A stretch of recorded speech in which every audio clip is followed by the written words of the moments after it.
très important pour nous de nous engager dans le système de la prière.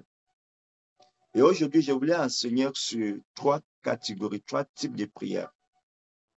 Et pour être bref, je vais essayer de dire, il y a la prière de supplication, il y a la prière de proclamation, il y a la prière de combat.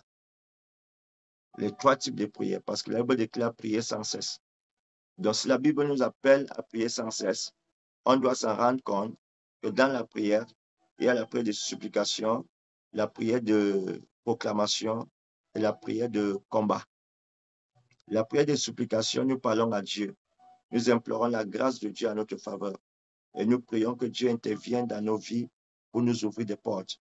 Ça, c'est une prière où nous adressons la parole à Dieu pour son intervention dans nos vies. Seigneur, Père, je veux que tu agisses en ma faveur par rapport à telle chose. Ouvre-moi les portes dans tel domaine, dans tel domaine.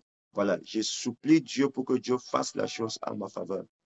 La qualité de prière qu'on appelle la prière de supplication, c'est une prière que si tu veux prier cette prière, tu dois par la grâce de Dieu demander à Dieu et Dieu va intervenir en ta faveur. Donc, c'est la première catégorie de prière. Il y a la deuxième catégorie de prière. La deuxième catégorie de prière, c'est la prière où nous proclamons les paroles. La Bible déclare que nous sommes la tête et non la queue. Nous sommes devant et non derrière. Nous sommes premiers et non derniers. C'est-à-dire qu'en tant qu'enfant de Dieu, je dois avoir pour habitude de proclamer les paroles me concernant. Proclamer les paroles concernant mes affaires. Proclamer les paroles concernant mes activités. Proclamer les paroles concernant tout ce qui est autour de moi. Ça veut dire que quand je proclame les paroles, c'est une sorte de prière, mais je dis cela en ma faveur. Parce que quand je supplie Dieu, quand je fais la prière de supplication, où je demande à Dieu, Seigneur, manifeste-toi dans ma vie, ouvre telle porte me concernant.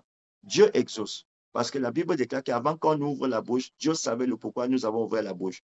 Avant que la parole ne sorte, Dieu avait déjà exaucé. Mais pourquoi Dieu exauce et nous ne vivons pas l'exaucement? C'est parce que parfois, Dieu a manifesté sa grâce. Il a libéré la porte. Mais nous n'avons pas proclamé la chose pour que la chose se manifeste. Vous voyez. Donc, c'est la raison pour laquelle c'est très important d'être positif dans notre proclamation et de toujours avoir pour habitude de déclarer des choses positives nous concernant nos finances, concernant nos activités.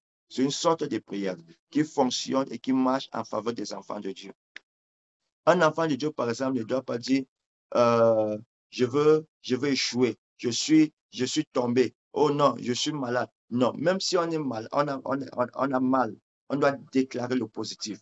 Maladie, tu n'as pas le pouvoir sur moi. Tu me libères au nom de Jésus. Ça, je parle, je m'adresse à la situation et je proclame les paroles positives concernant la situation.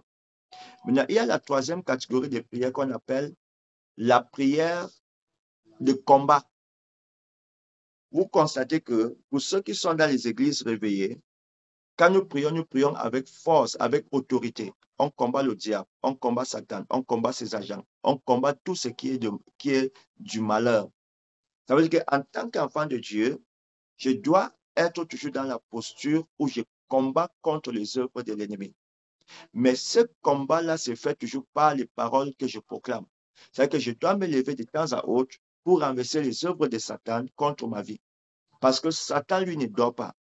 La Bible déclare, soyez sobres et veillez, car votre ennemi, le diable, rôde autour de vous, cherchant qui dévorer. C'est de là où la prière de combat intervient.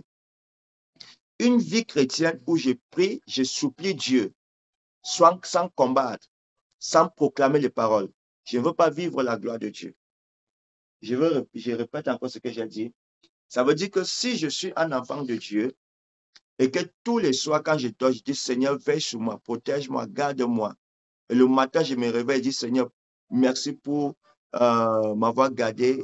Donne-moi le succès en ce journée. Donne-moi la victoire. Donne-moi le progrès. Seigneur, merci parce que tu bénis mes affaires.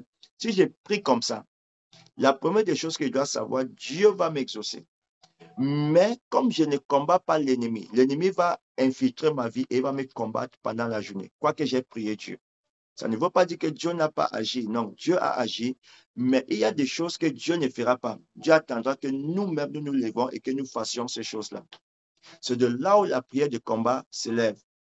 Et j'explique que Parfois, on a été avec des amis qui ont été fausses, on a été avec des personnes qui n'ont pas été vraies, on a été avec des membres de famille qui ont pris nos noms, qui ont amené quelque part. Maintenant, pour les déloger, pour les déstabiliser, il faut que nous puissions combattre contre l'ennemi.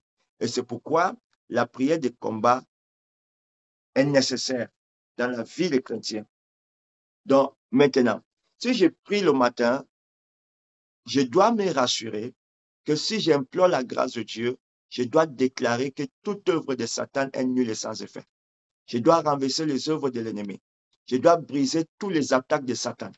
Je ne dois pas permettre à Satan d'avoir davantage le dessus sur ma vie. Non, je dois tout le temps prier et renverser toute œuvre de Satan qui se lève contre moi. Maintenant, j'ai expliqué tout à l'heure qu'une vie sans prière, c'est une vie qui n'ira nulle part. Une vie chrétienne sans prière, c'est une vie chrétienne